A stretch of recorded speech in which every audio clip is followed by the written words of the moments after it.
Y si ya está en su lugar, vamos a ponernos de pie y vamos a abrir la palabra de Dios. En Mateo capítulo 22, vamos a leer desde el versículo 34 al 40.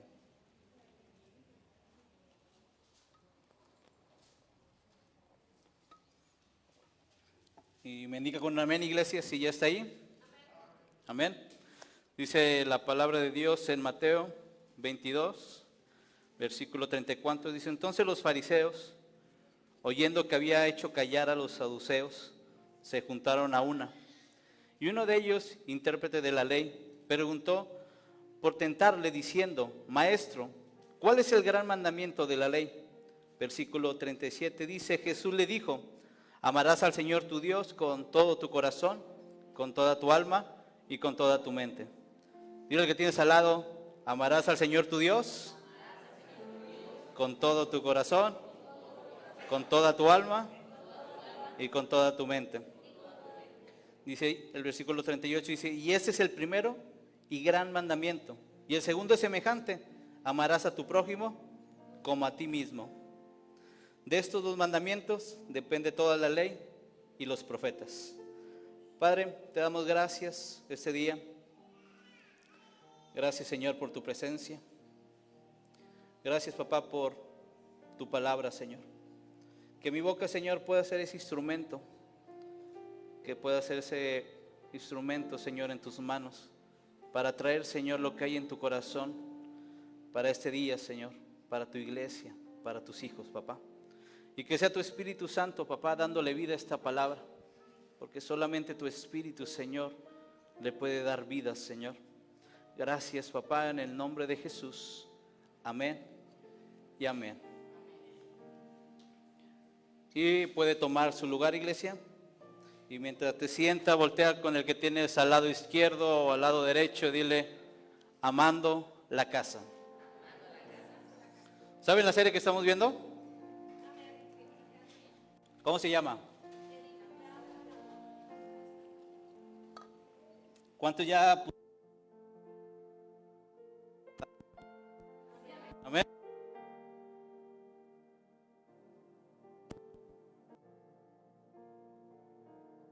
¿Cuántos vienen listos, preparados? Amén.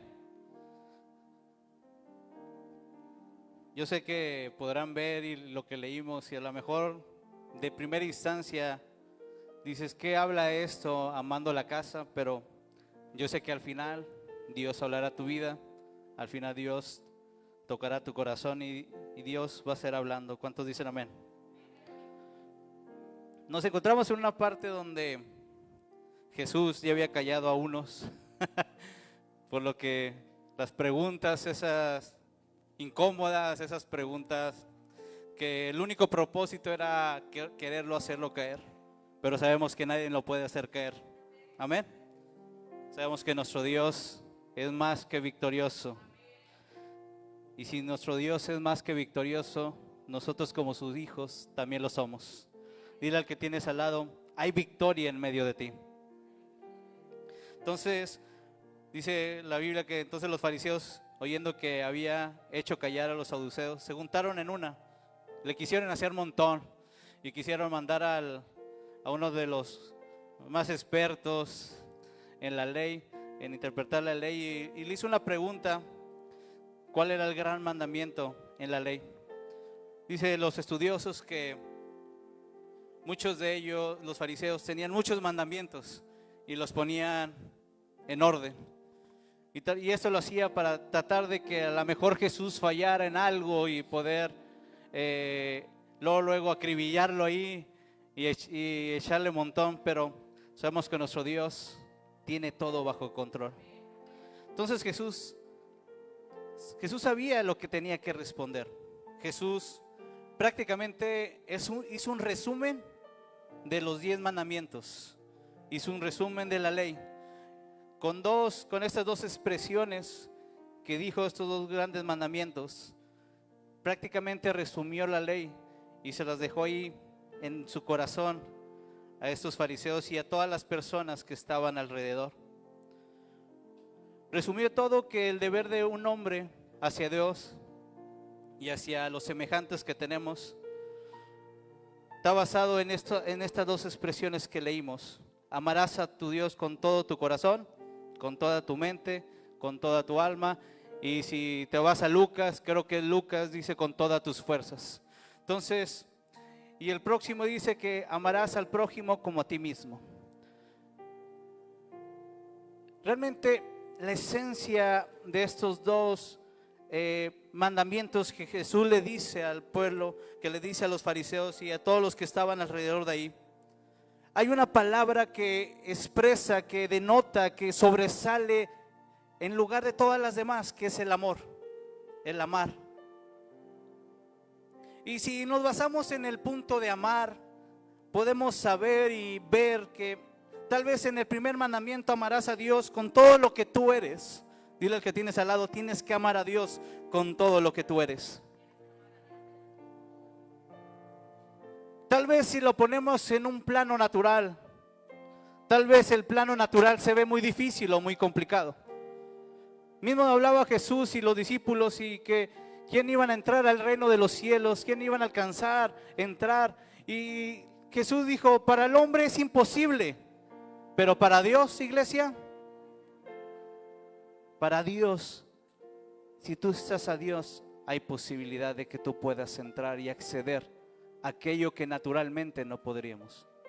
Entonces, realmente el amar a Dios con todo lo que somos, si lo ponemos de una perspectiva muy natural, la perspectiva natural nos va a decir que no nos alcanza, que no nos va a dar, porque reconocemos que fallamos o no. O aquí es una iglesia perfecta, pura, limpia, lavada, sin manchas. Pero sabemos que de vez en cuando tropezamos o fallamos. Y sabemos que si lo dejamos en un ámbito natural, tal vez sería imposible que nosotros alcanzáramos a amar a Dios de esa misma magnitud con la cual lo establece en este mandamiento Jesús. Tal vez se nos complicaría, se nos haría una carga muy pesada en medio de nuestras vidas. Pero cuando tienes a Dios en medio de ti, esa carga se vuelve ligera. Aquello que no podía ser posible en lo natural, Dios lo puede hacer posible en medio de su mover, en medio de su iglesia. Entonces, si tú estás en Dios, iglesia, si tú estás caminando con Él, el entregarle todo a Él va a ser fácil porque Dios está contigo. ¿Cuántos dicen amén? ¿Cuántos Dios está con ustedes? Entonces, si lo pongo en un ámbito natural va a ser imposible, pero si lo pongo en el reino, aquel que se mueve en el reino tiene la posibilidad de poderle agradar, de poder amar a Dios con todo lo que es. Amén. Ahorita me meto en detalles porque Dios me ponía, vamos a llegar a otra historia que no vamos a leer, pero dijo, entra con lo más suave para poder llegar al corazón de mis hijos. Entonces, el primero es amarás a Dios con todo lo que tú eres. El segundo, amarás al prójimo como a ti mismo. Los fariseos tenían algo peculiar. Cuando ellos escuchaban esta parte, porque realmente venía en Levítico, cuando Dios les dijo esto al pueblo de Israel, que amarás a tu prójimo como a ti mismo. Ellos pensaban que su prójimo era un igual que ellos, otro fariseo. Y realmente los fariseos tenían esta mentalidad, se creían que eran los mejor de lo mejor. Ellos se creían que estaban por encima de los demás judíos. Ellos pensaban que el prójimo era alguien igual a él. Pero la Biblia nos enseña a través de la vida de Jesucristo que el prójimo es aquel que está al lado tuyo. Y hemos aprendido que el reino no se trata de nosotros, iglesia. Hemos visto en nuestros dos mandamientos que señala y apunta no hacia nosotros mismos, sino apunta primeramente hacia Dios. Y apunta hacia las personas que están a nuestro alrededor. El reino no se trata de nosotros, iglesia. El reino se trata de alguien más. El reino no se trata de qué tanto el reino me va a beneficiar a mí. Se trata del reino qué tanto me va a usar a mí para poder ser bendición en medio de un lugar. Y volvemos al punto, ¿qué tiene que ver esto con amar la casa? Porque en el Antiguo Testamento podemos ver que entre Esdras, Nehemías, puedes ver entre Ageo, Zacarías, puedes ver una historia donde la casa había sido destruida.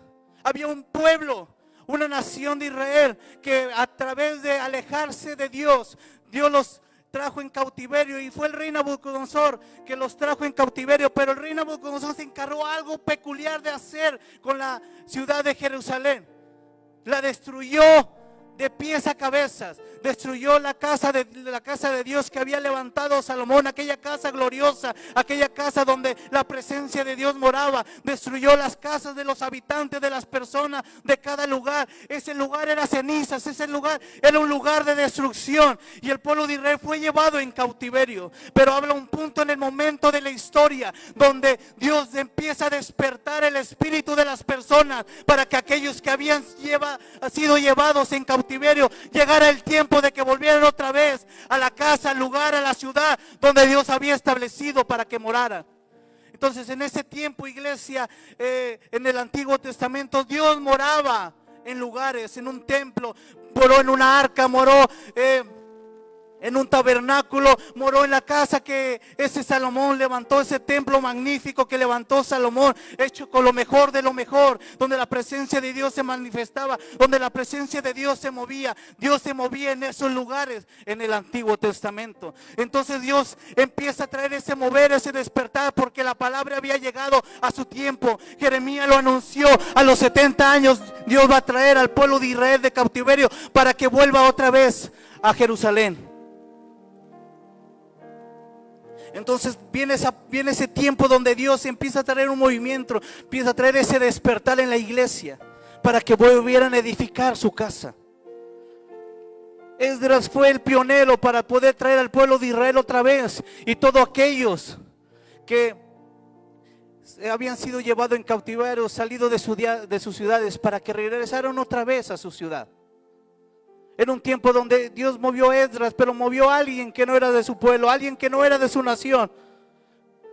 Movió al rey sirio para que empezara a proclamar y a declarar y a reconocer quién era Dios. Y empezó a despertar el espíritu de este rey. Y este rey empezó a anunciar y a dictar que el pueblo de Israel volviera a Jerusalén. Y aún imagínate la escena, iglesia. Este rey le dijo de todas las ciudades donde van a salir aquellos que son de Jerusalén, aquellos que son de esa nación santa, de aquellos que son de esa nación de que pertenece a Dios.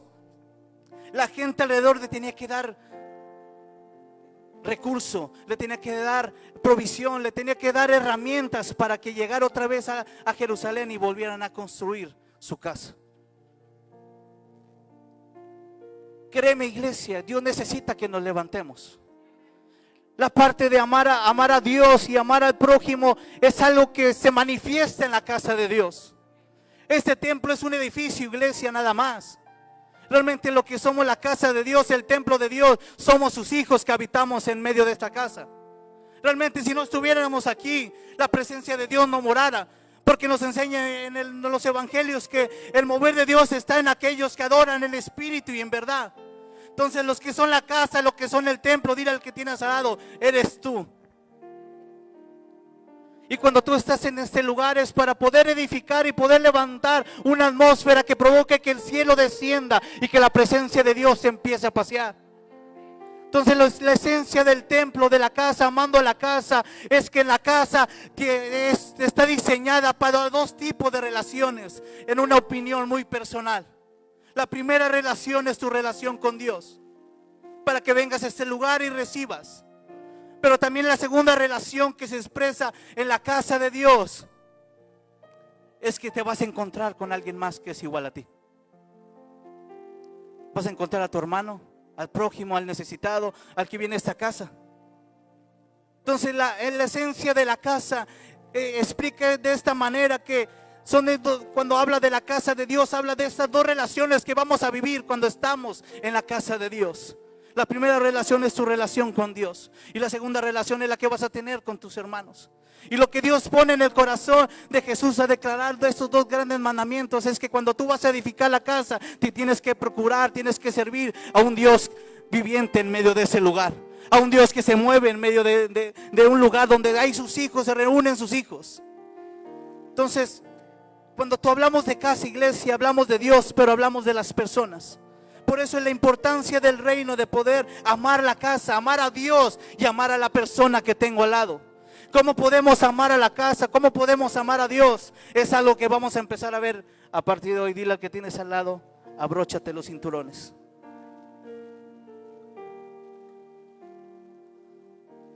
Entonces Esdras es movido por el Espíritu de Dios, ese sacerdote Esdras es movido para regresar a Jerusalén. Esdras tenía el llamado de volver a levantar los cimientos de la casa. Dicen que cuando regresaron fue un momento glorioso en el pueblo de Israel. Imagínate regresar 70 años, después de 70 años al lugar donde estaba la casa de Dios, donde estaba la presencia de Dios. Un lugar que es tu casa, era donde tú creciste, donde creció tu familia. Y era el tiempo de volver, iglesia. Pero lo primero que manda Dios es que le pongan y levanten la casa, el templo para Dios, el templo para Jehová. Entonces Esdras es encargado de esa parte y llega con toda la provisión, con todo el recurso, con el recurso material, pero también con recurso humano para poder trabajar y levantar aquellos cimientos. Entonces empiezan a levantar los cimientos y hablan que este gusto le duró entre 3 a 4 años entre que levantaron nada más los cimientos. Y una vez que levantaron los cimientos, empezaron a levantar. Y la gente que estaba alrededor empezó a ver que se empezaba a levantar otra vez ese pueblo, esa nación, esa ciudad. Porque créeme, la gente alrededor de nosotros sabe quién está en medio de nosotros. Reconocen la capacidad, el poder, la autoridad de nuestro Dios. Y sabían que si se levantaba otra vez este pueblo estaba hecho para cosas grandes. Pero ellos tenían que participar, servir y amar otra vez la casa de Dios. Tal vez no iba a llegar y ser la misma casa gloriosa que vieron en primera instancia, pero era el tiempo de trabajar y reedificar aquello que habían destruido para ponerlo otra vez de pie y otra vez fuera el templo de Dios y otra vez la presencia de Dios pudiera morar en ese lugar. Entonces Esdras y todo el pueblo de Israel empezaron a construir, a levantar, pero hubo cosas que se empezaron a mover. Enemigos se empezaron a levantar, enemigos quisieron frenar la obra. Se acabó el ímpetu que traía esa nación, ese pueblo, de otra vez reedificar. Y pararon la obra. Y pasaron 14 años después para que Dios otra vez volviera a levantar a 2 profetas que empezaron a moverse en la misma situación. Me encanta que todos estos libros porque te enseñan la película de diferentes escenas. La otra vez mi esposa y yo estábamos viendo una película, la trama estaba súper padre. Nos quedamos picados luego cuando lo empezamos a ver. Te mostraban cómo era la perspectiva de aquel que estaba en el centro de operaciones. Te mostraba la perspectiva de aquel que era encargado de emergencias y era la mano derecha del presidente. Nos mostraron la perspectiva del presidente en cada paso, en cada situación, y empezaron a mezclar cada parte de la película y mostrando la escena de la vivencia de cada uno de ellos. Y al final nos decepcionamos porque no mostraron cuál era el desenlace. Pero lo que me lleva a entender en esta parte, y Dios me hablaba y me lo recordaba ayer, era que Ageo y Zacarías fueron movidos en ese tiempo. En el tiempo 4 años posterior que había llegado el pueblo, pero en el año 18 que el pueblo había parado la obra, Dios empieza a despertar a estos profetas para que traigan la palabra de Dios en medio de esa ciudad, para decirles por qué habían parado la obra, por qué habían parado de construir. Pero también había otra parte donde Nehemías fue movido no para levantar los cimientos de la casa de Jehová, sino para empezar a levantar las murallas que estaban alrededor de la ciudad. Si te fijas, Dios estaba empezando a mover algo en medio de una ciudad, porque lo que venía era grande para esa casa. Entonces Dios empieza a mover desde Nehemías, desde Ageo, desde Zacarías, y empieza a traer un mover en medio de la tierra, para que la casa otra vez empiece a funcionar, para que esa ciudad sagrada empiece otra vez a tener vida, a tener movimiento. Recuerda la escena que te platiqué. La escena era que era un lugar devastado, un lugar destruido, un lugar que estaba en cenizas, pero Dios traía una palabra en ese tiempo, que volvieran a amar ese lugar, que volvieran a trabajar, que volvieran otra vez a poner en obra, en marcha, en levantar la casa de Dios, de levantar las murallas, para que otra vez el pueblo de Israel tomara la posición que debía de tomar en la tierra. Entonces empieza todo este mover en la tierra, empieza Dios a mover a un sacerdote, y luego después que se para la obra empieza a mover a unos profetas para traer la palabra de Dios, la dirección de Dios. Realmente la palabra de Dios fue un poquito dura en Ageo. ¿Cuántos han leído Ageo? Bueno, sí saben que está en la Biblia, ¿va? Amén. Aviéntaselo, te lo avientas en 20 minutos y lo lees rápido. Si lo desmenuzas, no, ahí te llevas más tiempo. Pero si lo quieres leer en 20 minutos, te avientas los 2 capítulos de Ageo. Pero en el versículo 1, Ageo llega otra vez a la ciudad. Ve la ciudad. Y lo primero que ve en la ciudad es que los cimientos estaban parados.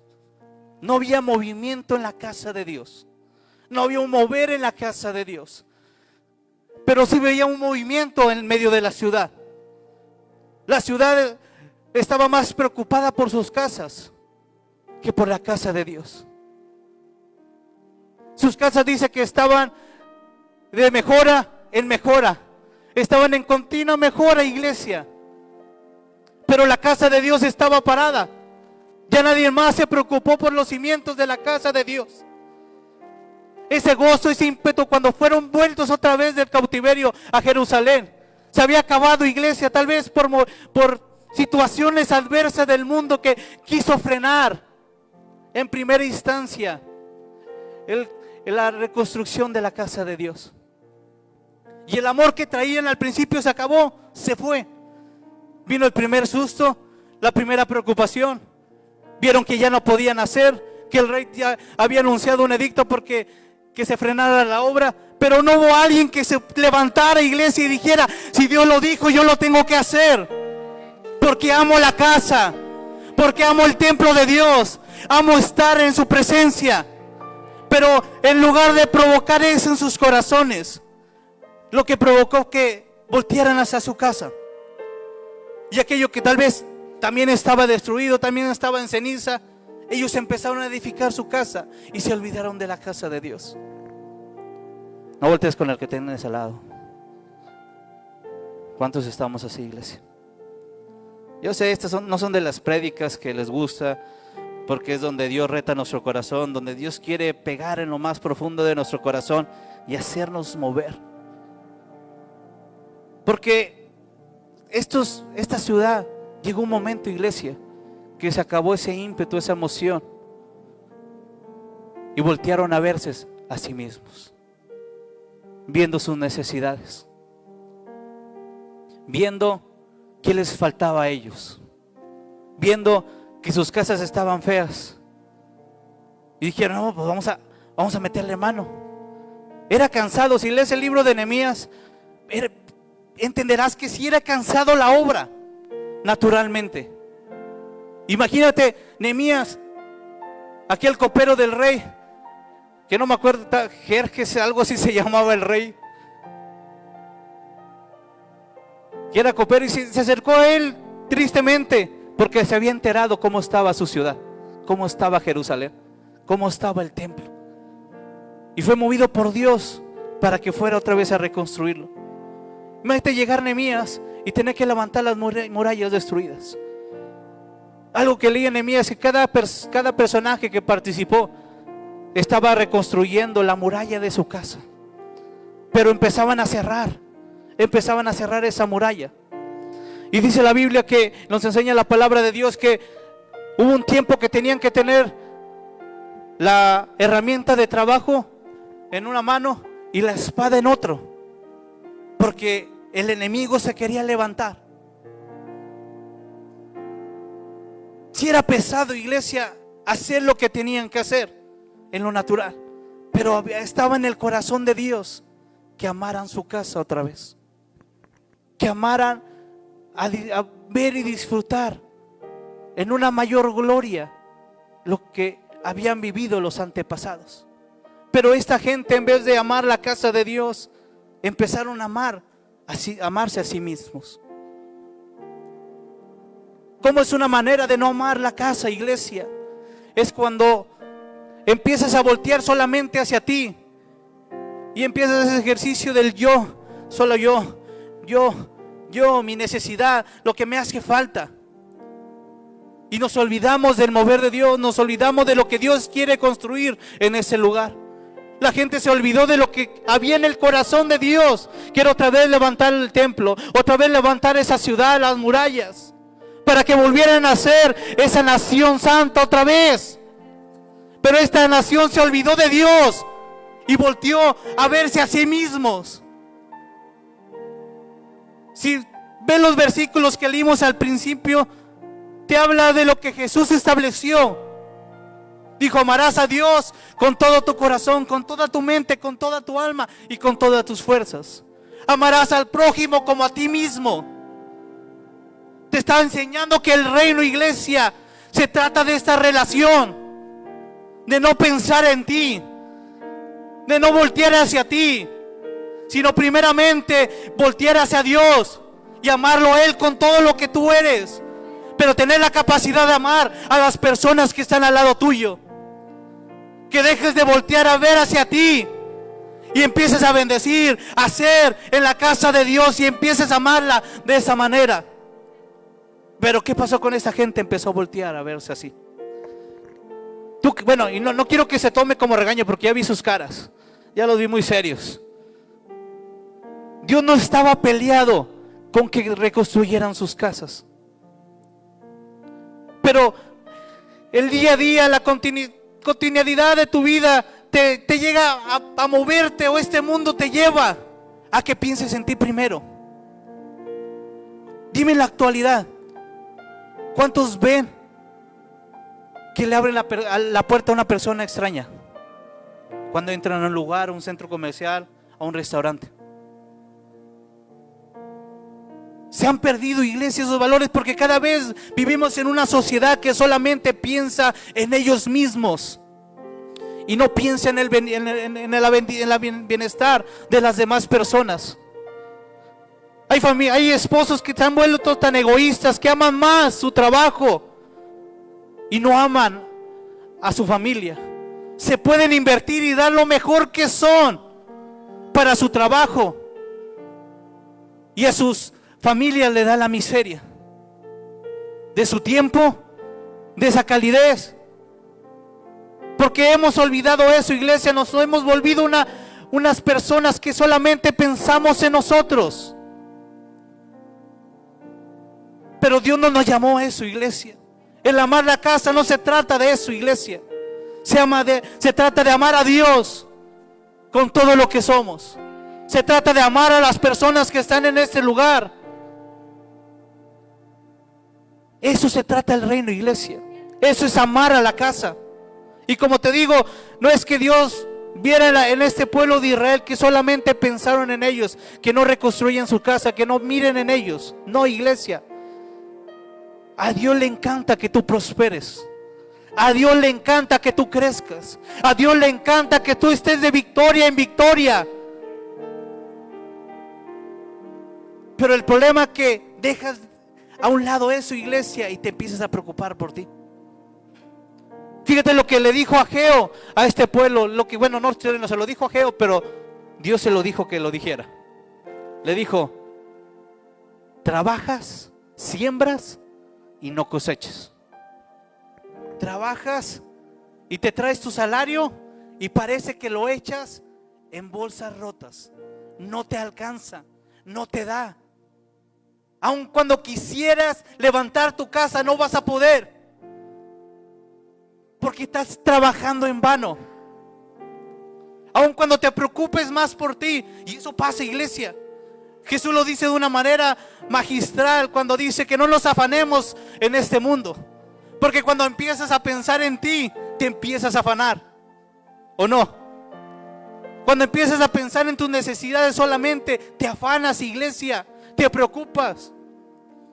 Por ahí escuché que dicen que aquellos que tienen problemas mentales, que se olvidan de la realidad de este mundo, dice que son las personas que tienen menos problemas de salud, porque ya no hay ansiedad, porque ya no se afanan con las cosas de este mundo, viven felices, porque dejaron de afanarse. Por eso Jesús decía: no te afanes. Pero cuando piensas en ti, viene ese afán en nuestro corazón.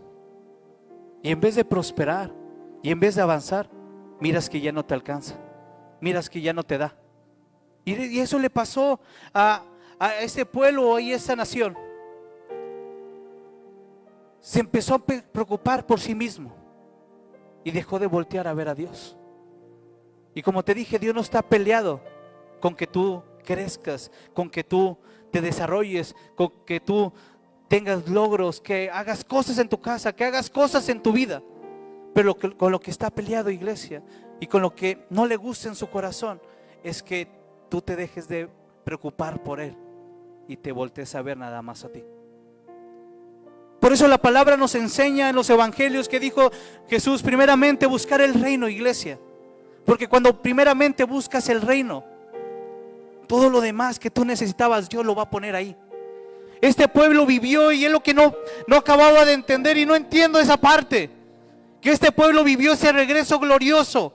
Vieron cómo Dios les proveyó al no tener nada. Dios vio cómo la provisión de Dios nos casió, y tenían todos los recursos para edificar la casa, tenían recursos para alimentarse, tenían recursos para ellos mismos. Pero se olvidaron de eso, iglesia. Si lees Nehemías, llega un momento que Nehemías, después de un tiempo de reconstruir las murallas, y regresa otra vez con donde estaba sirviendo de copero, y vuelve a regresar otra vez al pueblo de Israel, y se encuentra con una escena que en su corazón yo creo que le causó un sentimiento no tan agradable. Llegó y vio que los del pueblo estaban pobres, que muchos tenían que vender sus tierras, que muchos hasta tenían que vender sus hijos y a sus hijas para poder cubrir las deudas. Y lo peor del caso, y lo que yo creo que llenó más de tristeza el corazón de Nehemías, era esta parte, que entre ellos mismos se quitaban cosas, se prestaban y les cobraban interés, siendo de la misma nación. Yo creo que cuando tú cobras interés no piensas en el bienestar de las otras personas. Cuando tú cobras interés, estás pensando en negocio, estás pensando en ti. Esta gente estaba pensando nada más en ellos. Y viene la palabra de Dios a través de Nehemías y los empieza a soltar y le dice: todo lo que le has cobrado de interés, regrésaselo. Sus tierras, sus semillas, regrésaselas. Dice: yo he prestado grano, yo he prestado dinero, he prestado recursos, pero yo no les he cobrado nada. Esa es la esencia, iglesia, de amar a la iglesia, amar la casa. Jesús lo resumió en estos dos mandamientos, que es amar a Dios con todo nuestro corazón y amar al prójimo como a nosotros mismos. Ese es el reto para nosotros, iglesia, de poder levantarnos y dejar de voltear solamente nosotros y empezar a amar más a Dios y empezar a amar más a las personas. ¿Quieres amar la casa? La casa se trata de esas dos relaciones, de tu relación con Dios y tu relación con los hermanos que están aquí. De eso se trata amar la casa, de dejar de pensar en ti mismo, de ser egoístas. Y perdón por la palabra, yo sé que se escucha rudo, pero a veces somos egoístas. Pensamos nada más en nosotros, pensamos nada más en nuestras necesidades, pensamos nada más en lo que nos hace falta, pensamos nada más en lo que no tenemos. Y Dios nos ha llamado a no tener esa mentalidad, iglesia. La mentalidad que tenemos que tener es amar, de dar, de bendecir. ¿O no dice la palabra de Dios que es mejor dar que recibir? Y algo que me volvía loco y Dios me transportaba del Antiguo Testamento al Nuevo Testamento, me llevaba a la historia de Hechos.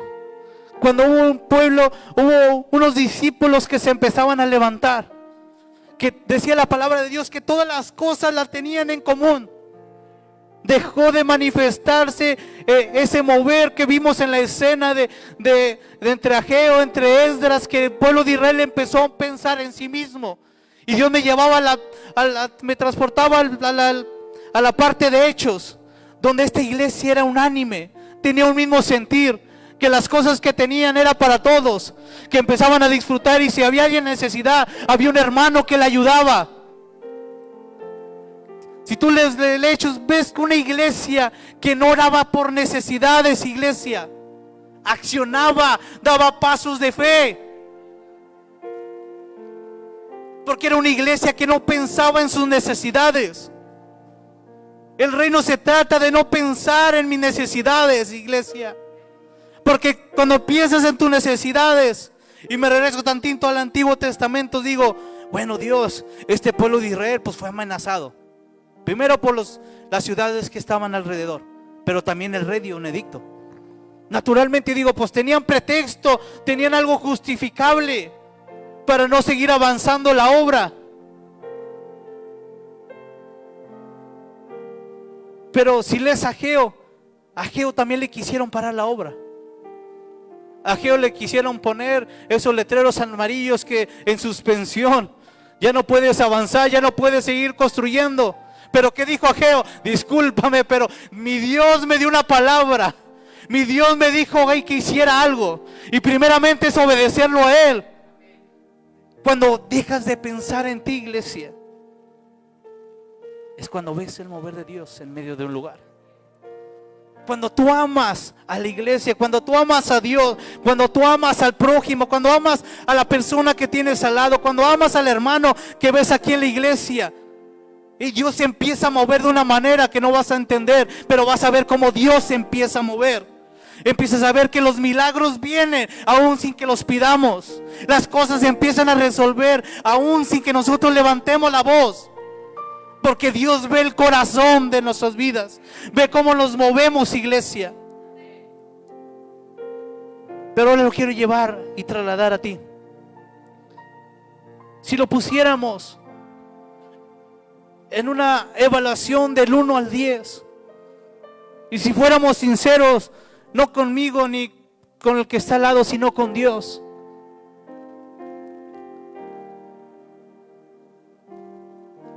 ¿qué tanto del 1 al 10 has pensado en ti nada más? ¿Has pensado en el bienestar de tu familia nada más? ¿Qué tanto del 1 al 10 has pensado en ti? ¿Has sido egoísta?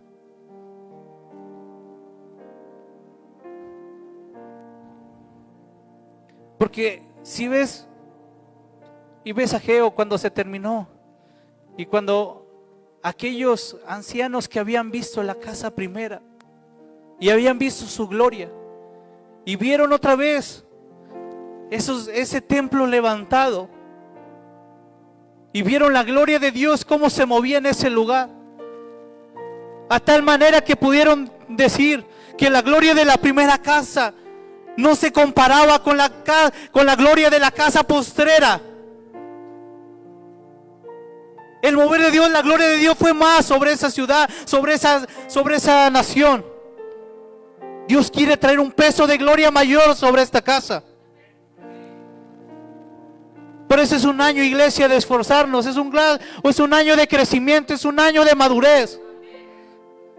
Yo los únicos que he visto que es natural por su edad es a los niños cuando empiezan a creer que de repente esto es mío. No, esto es mío. No te lo presto, es mío. Porque no llegaron a un grado de madurez. La verdad, yo nunca, en mi momento de niñez, no entendía. Yo no solamente veía el recurso, la provisión, a veces mucha, a veces corta, y no valoraba el esfuerzo, el trabajo de mis papás. Porque de niños pensamos nada más en nosotros, en nuestras necesidades. Pero llega un día que te toca estar del otro lado de la moneda, cuando eres tú el que te tienes que sacrificar, cuando a veces prefieres no comprarte nada a ti por dárselo a tus hijos.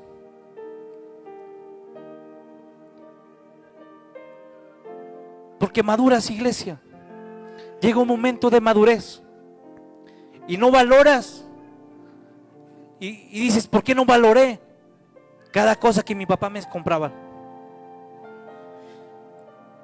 Y sin entender a veces que se quedaban sin comer, usando los mismos zapatos, usando la misma ropa por años, y valorar cada desvelada, cada trabajo que hacía. Es lo mismo cuando yo dejo de pensar en lo que Dios ha hecho, en ese gran sacrificio, en aquello que dio por ti y por mí. el mandar a su hijo y entregarlo. Yo este día no me paro siendo el perfecto, que digo, yo amo a Dios con todo mi corazón, con toda mi mente y con todas mis fuerzas. Dios me recordaba y en esta noche dijo Dios, hijo, todavía te falta más. Te falta más amar a la casa. Te falta más amar al prójimo. Y esa es un reto para la iglesia de Dios. Yo soy el primero que reconozco, que digo, Señor, sí, me falta más. Me falta más dar. Hace poco, en una plática con una persona conocida, me dijo, ya es el tiempo de que crezcas. Tal vez esa persona no lo percibió, no lo sintió, pero yo lo sentí de parte de Dios directamente. Porque regreso a esta parte de Esdras, donde el pueblo se empezó a preocupar por ellos mismos. Fue una temporada no de crecimiento, iglesia. Fue una temporada de estancamiento. No fue una temporada de victoria en victoria. No fue una temporada donde sembraban y cosechaban. No fue una temporada donde la tierra era fértil.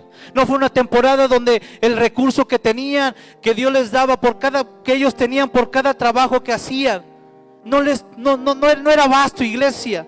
Desaparecía, se iba.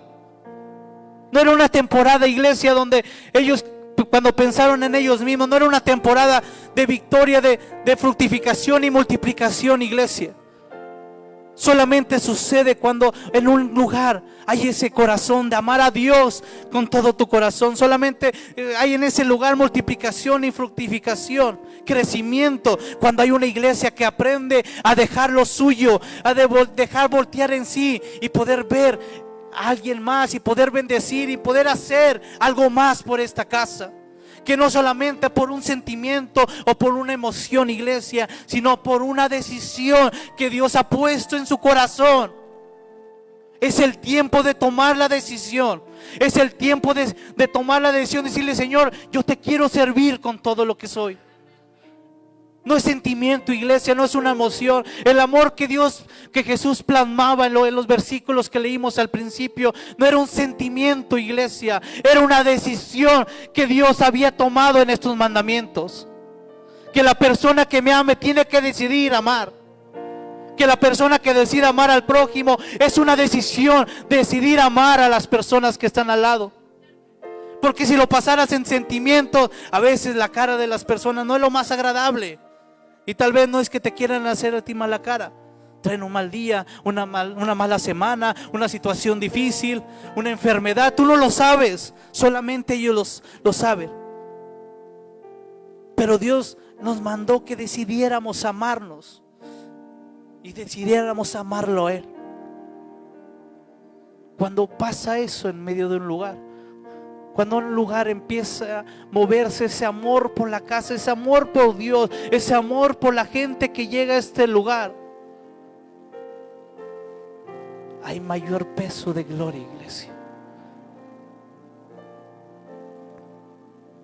Cuando oraba el miércoles, porque más o menos me tocó orar por algo así de la iglesia, Dios me recordaba en la noche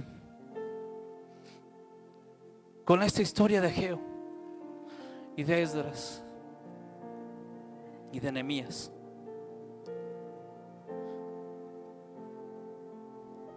Y me mostraba esa parte donde no había crecimiento, donde no había madurez en la gente. Dijo, hijo, yo no he declarado eso sobre la casa. Hijo, yo no he declarado eso sobre la casa. Yo declaro un lugar de bendición, un lugar donde hay fructificación, un lugar donde hay multiplicación. Pero tiene que haber la atmósfera correcta en ese lugar.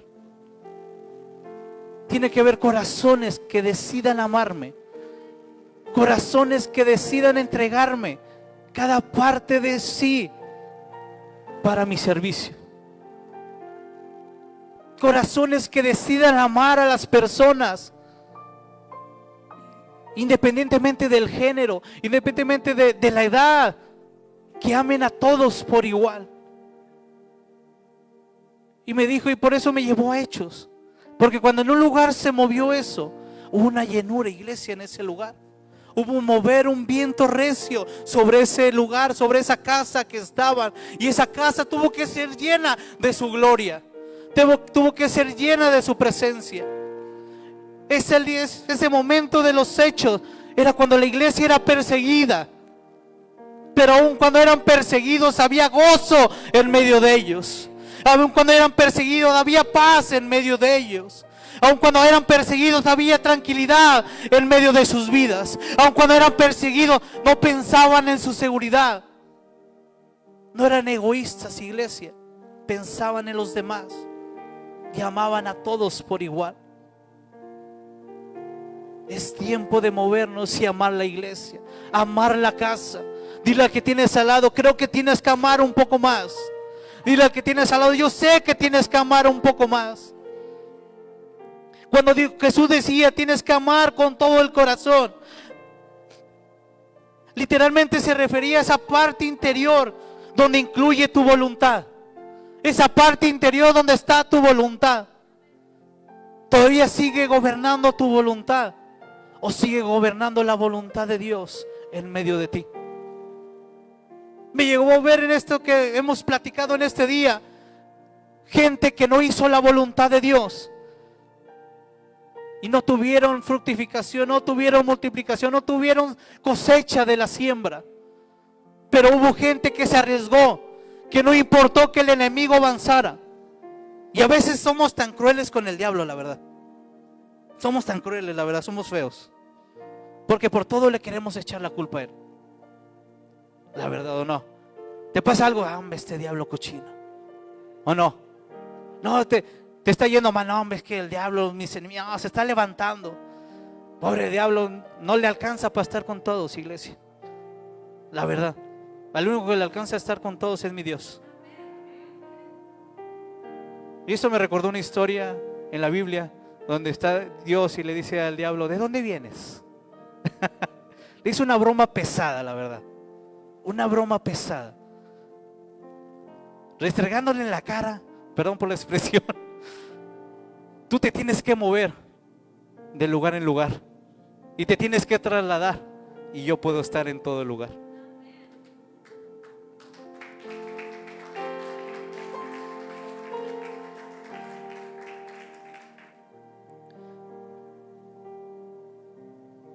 ¿Qué tanto has sometido tu voluntad? El alma, iglesia,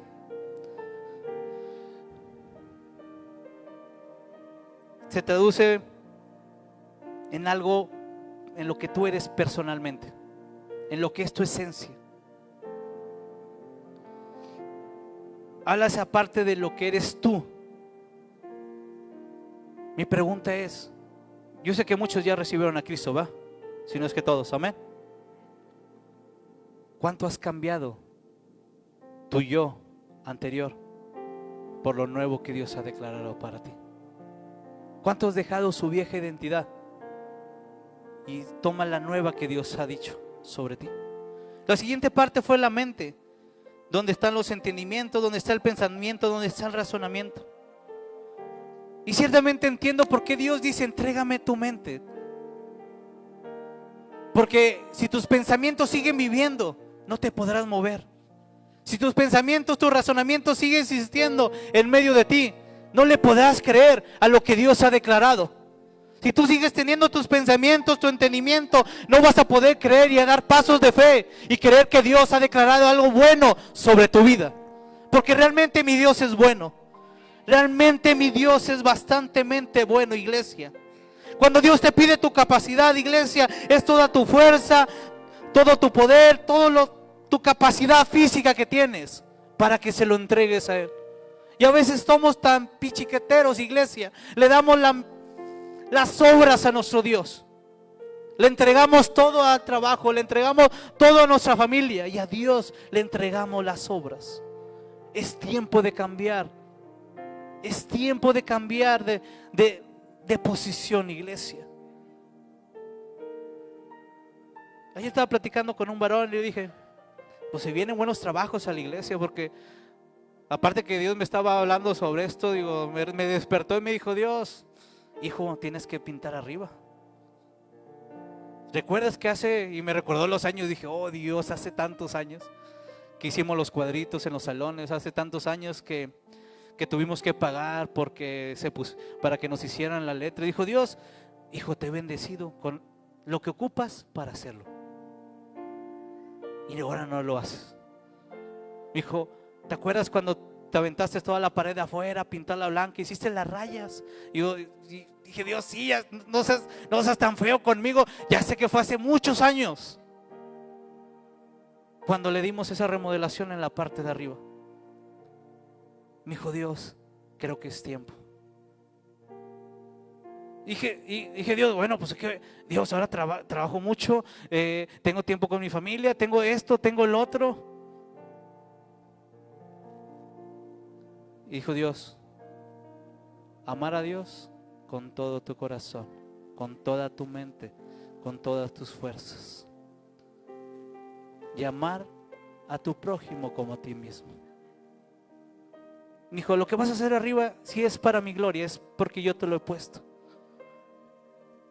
Y platicando con mi esposa, me dijo que un niño le dijo, maestra, ya las paredes están sucias, tan feas. Yo dije, y yo sin entender, era Dios hablando, iglesia, recordándonos que tenemos que servir, participar. Gracias a Dios este lugar todavía abajo se ve, ahí la llevamos, no se ha descuidado tanto, pero yo creo que podría estar mejor. Pero necesita de una iglesia que ame la casa. Lo que vamos a hacer arriba sí es para Dios, pero es pensando también en los niños que ocupan cada salón, pensando también en las maestras que tengan un lugar mejor, pensando en un lugar donde tengamos un lugar para poder tener estudios, enseñanzas, más para el liderazgo, para más personal o de menos gente, tener un lugar arriba con toda la capacidad. En esa semana estuve cotizando unas pantallas porque queremos que atrás haya unas pantallas más grandes. Si pensara en lo natural, dijera, ay Dios, el pastor pura chiflazón, la verdad. Digo, esta pantalla está con ganas. Pero llevándolo al reino, digo, Dios quiere algo más grande para este lugar. Digo, coticé una bastante grande y me llevé una gran sorpresa. Gran sorpresa. Yo dije, vi 8,000. Dije, estaba arriba. Y cuando vi las letritas en dólares, dije, wow. Y luego todavía le ponen más IVA. Yo dije, Dios Padre, ¿por qué? Pero una pantalla grande. Y dije, Dios, ¿qué me quieres decir con esto, papá? ¿Que me agüite? ¿Que me desanime? Que diga, no, mejor, paz, ¿sabe qué? Nos quedamos con esta. Está bien padre. Digo, no. Dijo, es para lo que viene para ustedes. No sé si te cayó el 20, iglesia. Tal vez tú todavía te conformas con este lugar, pero sorry si vives cerca, pero Dios va a traer un lugar más grande para esta casa. En la noche cuando estabas dije, oh Dios, ¿cómo eres? La pantalla que me cotizaron era de 2 por 3 metros. Dije, oh Dios, y la vi grandote. Dije, viene con refacciones, viene con todo, te lo vamos a dejar bien padre. Dije, wow. Y cuando me estaba platicando la chava, dije, wow, va a estar padrísima. No va a tener reflejo. Cuando a veces proyectamos y metemos colores aquí en la pantalla, ni se ven las letras de la pantalla en la transmisión. Pero dijo, con estas letras, con esta pantalla nueva, no se va a reflejar nada. Se va a ver genial, se va a ver súper bien. Pero cuando vi el precio dije, dije, Dios, hay que amar la casa. Hay que soñar en grande. Hay que soñar en grande. No sé ustedes, pero yo sueño en grande. Porque he aprendido, iglesia, no a caminar en mis fuerzas. He aprendido no caminar en mis necesidades. He aprendido a caminar en Él. Y yo sé que Él, cuando me llevó a la lectura de Esdras, dije, Dios, ellos sin nada, tú le dices todo. Les dices oro, le dices plata, le dices manera, le dices gente que trabajara, le dices todo lo que necesitaban. Digo, Dios, yo creo lo mismo. Ese mismo Dios es mi Dios. Y es cuando Dios, pum, puso algo en mi corazón, así, pum, así, dije, oh Dios, necesita levantarse una iglesia que ame la casa, que tenga ese celo por la casa, que tenga ese amor por mí, que tenga ese amor por las personas que están al lado, que entiendan que lo que hacen no es para ellos, es para bendecir a alguien más, es para que la gente que va a venir, iglesia, pueda ser llena, pueda ser restaurada. Porque esta casa fue llamada para eso, iglesia. Esta casa fue llamada para eso. Reconstruir fue una palabra que al final botó. Y ahora en la mañana, mientras oraba y escuchaba una adoración, esta palabra botó en mi corazón. Y cuando teníamos este tiempo de oración a las 9, ahí te invito a que llegues. Dile al que tienes al lado, ahí te encargo que llegues a las 9. Es comercial o como usted lo quiera ver, pero a las 9 de la mañana Dios me habló y me dijo, es tiempo de reconstrucción. Cuando tú reconstruyes, iglesia, no es quitar todos los cimientos, es sobre la base que ya está, levantar. Sobre lo que ya es puesto, levantar y edificar. Es el tiempo, iglesia, es el tiempo, es el tiempo. Tal vez algunos podrán parecer un lugar desolado, destruido, pero a Dios no le importó el lugar, le importó la decisión que cada uno del pueblo de Israel iba a tomar en su corazón, de entregarle todo lo que ellos eran y amarlo con todo su corazón y amar al prójimo, a las personas que estaban alrededor. Era lo que Dios le bastaba para poder hacer de aquel lugar que no era nada, volverlo a levantar aún con mayor gloria en medio de un lugar. Iglesia, lo mejor está por venir para tu vida. Vamos a ponernos de pie.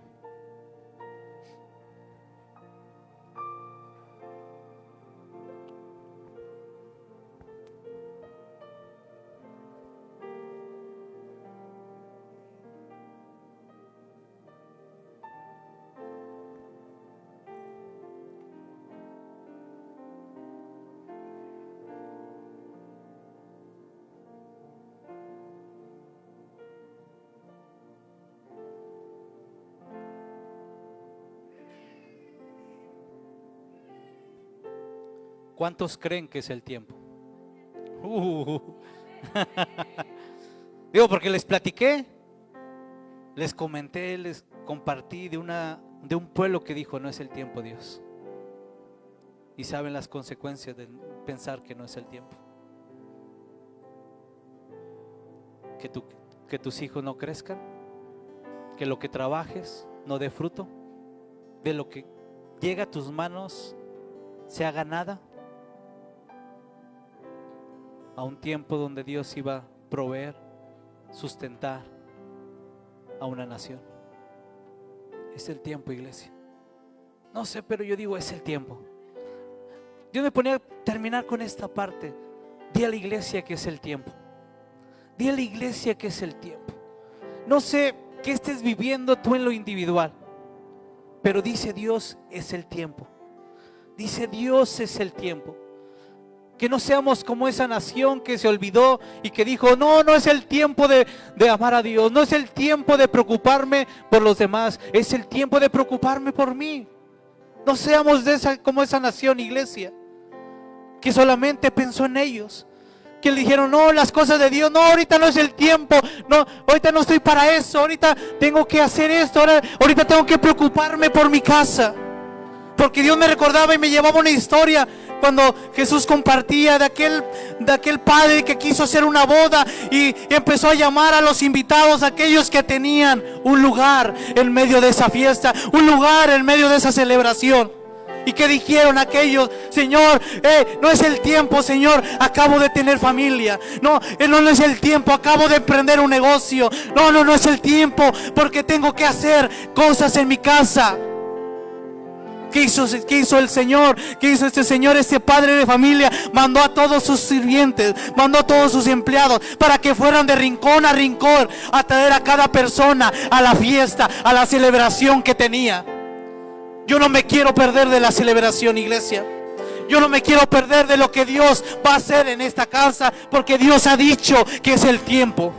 Dios ha dicho que es el tiempo, iglesia. Es el tiempo para ese lugar. Es el tiempo para tu vida. Es el tiempo que Dios trae para traer su mover en medio de ti.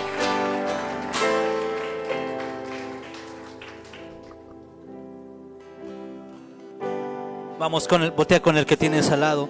Dile, es el tiempo.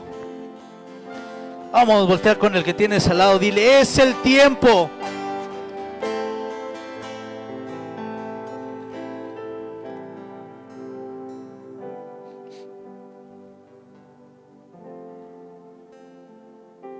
Hubo algo en el corazón de Dios en este tiempo. Que aquellos que habían sido llevados en cautiverio, que aquellos que habían sido llevados esclavos, que aquellos que habían sido llevados a vivir en tierras ajenas, era el tiempo para Dios. Era el tiempo que estaba en su corazón para bendecir otra vez a esa casa, para poder bendecir otra vez a ese pueblo, de poder bendecir otra vez a esa nación. Iglesia, yo te puedo decir con amor y con gozo en mi corazón, yo vi los mejores tiempos que vivió este lugar hace tiempo. Yo pude ver cómo esta casa era grande. Pude ver cómo cosas que no había. Pudimos llegar a este lugar y ese lugar estaba, yo creo que casi como estaba Jerusalén, todo destruido, sin construir, sin hacer nada. Pude ver cómo Dios levantó la gloria en ese tiempo, en esta casa. Y pude ver cómo salones que no había empezaron a hacer, cosas que no teníamos empezamos a tener, cosas que no había se empezaron a construir, porque había un tiempo donde Dios traía su mano y había un corazón de poder servir, de poder dar, de poder hacer. Pero me dijo Dios, ahora es el tiempo, hijo. Ahora es el tiempo otra vez, donde mi gloria va a estar sobre este lugar, donde mi palabra va a hacer retumbar esa ciudad, donde mi palabra va a hacer retumbar donde Dios te ha puesto. Es el tiempo, iglesia, que Dios ha traído. No importa cuál sea tu condición, no importa cuál sea tu situación. Tal vez hoy tu situación no es de lo mejor. Tal vez has estado sembrando y no has cosechado nada. Tal vez has recibido y aquello que has recibido se ha tirado al suelo, iglesia, y no has disfrutado de la bendición que Dios ha puesto en tus manos. Es el tiempo, iglesia, que Dios te trae para este lugar. Es el tiempo que Dios trae para esta casa, para tu vida, iglesia. Es el tiempo, iglesia, que Dios trae para ti. Tal vez has vivido tiempo de persecución. Tal vez has vivido tiempos donde el enemigo, donde hay situaciones que te han estado agobiando. Tal vez has vivido tiempo donde enfermedad ha golpeado tu vida, ha golpeado tu cuerpo, ha golpeado tus pensamientos. Pero dice Dios, hoy es el tiempo. Hoy es el tiempo donde mi mano va a estar. Hoy es el tiempo donde mi mano va a estar sobre este lugar. Es el tiempo donde mi mano va a empezar a obrar, donde mi mano va a empezar a hacer, donde mi voz va a tener peso de gloria en esa casa. Es el tiempo, iglesia.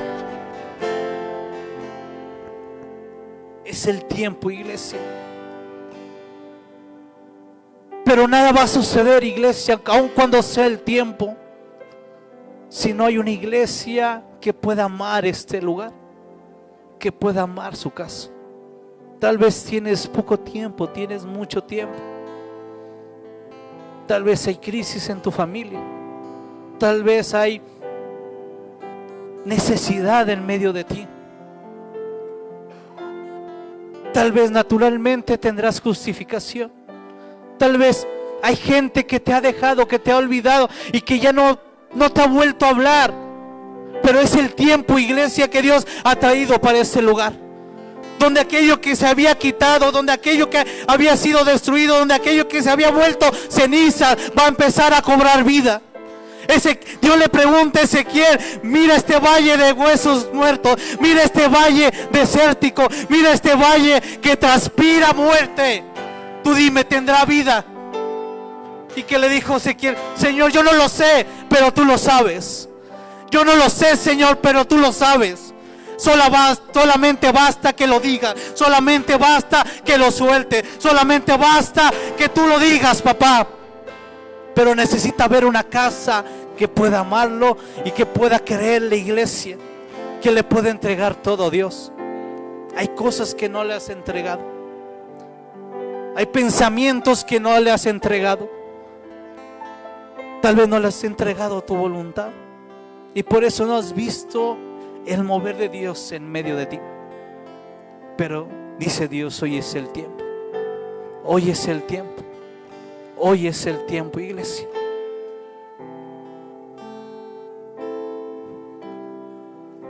Dios ponía a hacer esto en mi corazón.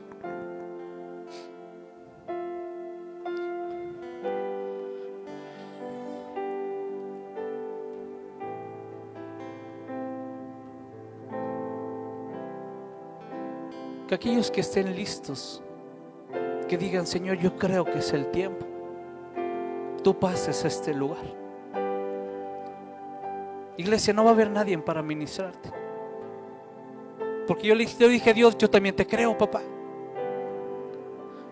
Yo sé que hay cosas que tengo que crecer, yo sé cosas que tengo que dar, y yo soy el primero en reconocer, papá, me ha faltado amarte más.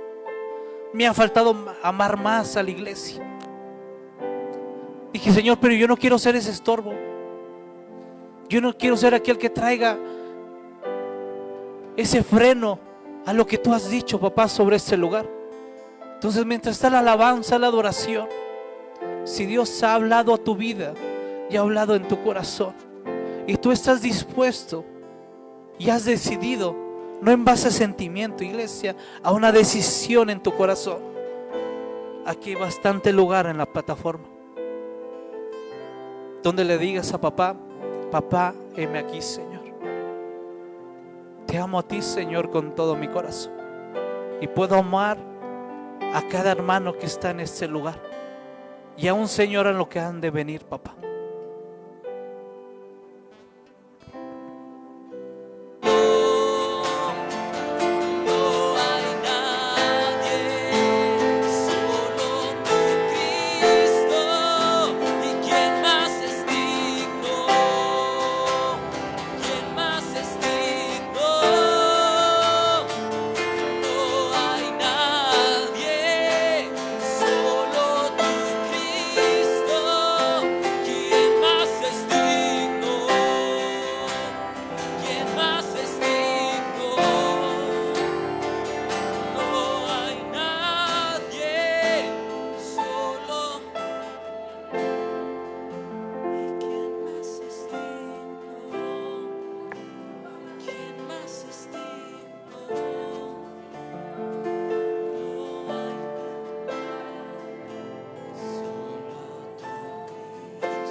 Vamos, iglesia, adora a Dios.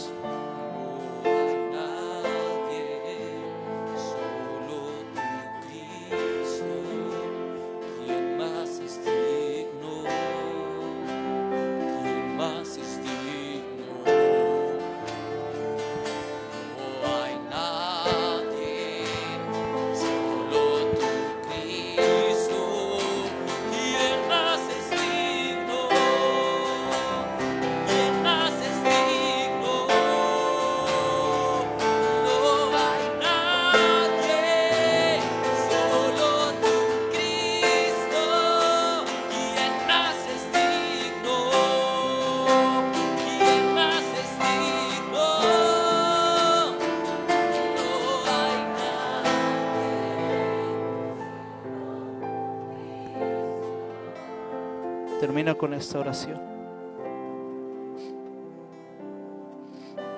Papá, creemos, Señor, en lo que tú vas a hacer, Señor. Creemos, papá, en lo que tú vas a hacer, papá. Creemos, Señor, lo que tú has dicho, Señor. Creemos en tu palabra, Señor.